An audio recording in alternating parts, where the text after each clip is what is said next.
When I was elected, I became a minister straight away, as it were. I was in the last administration in the department I'm now minister of, so I had a feel for what was coming down the line. But things have definitely changed. Climate change has assumed a new priority. It was something we were dealing with, but now it's almost a number one priority for the department. In terms of agriculture, we instigated an agricultural subsidy review, and that's nearly complete now. So I'm pleased to say that is something that we've achieved. We also had problems with the fisheries at that time, particularly with a race to fish when the scallop season opened, and I think I brought some order to that with the department in terms of bag limits and reforming the King Scallop Board into a Scallop Board, but of course that's fairly controversial at the moment as well. In terms of the constituency, I have two roles, and one is as a constituency MHK. I hope I've been serving the community well. Certainly I've solved some problems. I haven't been able to solve them all, but that's life, sadly, and I believe that I respond as quickly and as efficiently as I can.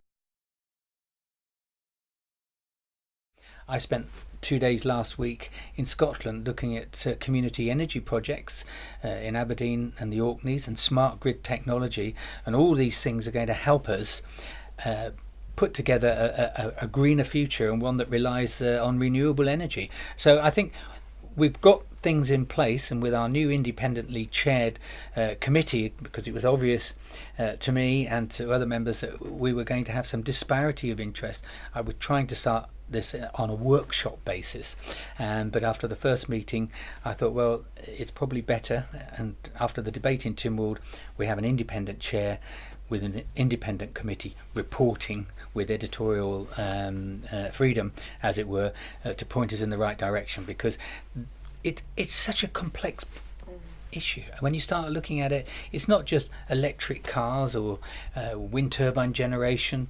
It's integration of a whole lifestyle change, which can be done, I'm sure, having looked at a lot of the projects and research that's been done, without huge disruption, but there's got to be community buy-in. From my perspective, we've been looking at helping people insulate homes. We haven't done enough yet, but getting buy-in is difficult. LED bulbs, business initiatives, grants to make businesses greener. Just putting LED bulbs in will save a lot of energy. You drop from 60 or 70 watts to 4 or 5 watts, and that's a big saving energy-wise. But in terms of the future, we're looking at the agriculture scheme, and that is being revised, and it will now have an environmental side to it, and that will hope incentivize tree planting and greening, particularly in the upland areas. But we've just announced, the Chief Minister announced, that we're going to plant 1 tree for every citizen on the Isle of Man, and I think that's a great initiative, because that's going to give people a bit of buying. I've got a tree. We then looked at the Scallop Board recommendation, which was a 20% reduction, and then looked at the biomass, and that would have caught over 50% of the available biomass, so that's the amount of queenies on the ground, as it were. So there is a measure, an emergency measure, which we were able to implement, which said 20 plus 20, 40%. Now I realise that's not a lot, and it's going to have a disastrous effect in some areas in terms of the fishery, but if we want a fishery going forward, we have to take action now. It's no use fishing it out this year and then not having a fishery for 10 years. Well, I think it's important that we get this independent chair resourced, and that committee working hard. We are looking forward to a report by the end of the year, which will inform our strategy going forward in terms of the climate change bill. So that's a big priority. From the agricultural point of view, we continue to work with the meat plant, which is important for the farming community, but the ADS or agricultural support changes are coming through. We're working on the upland scheme, and I hope that will all be in place and visible by the end of the year. And I think they're very important issues.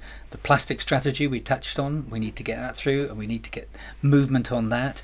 Some of the things that are happening, like building regs, July we'll set that in place. There's still a lot to be done on the periphery. We've got things around competition bill, which my department is sponsoring through OFT. That needs to make progress.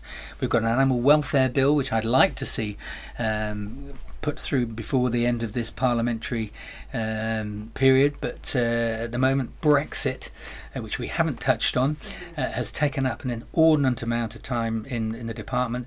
When I tell you that I think over the last 6 months I put through something like 1,200 minor amendments and regulation changes to amend our legislation. It's gone through in lumps in Tynwald, but the work that goes on behind the scenes on that is immense, and we haven't had Brexit yet.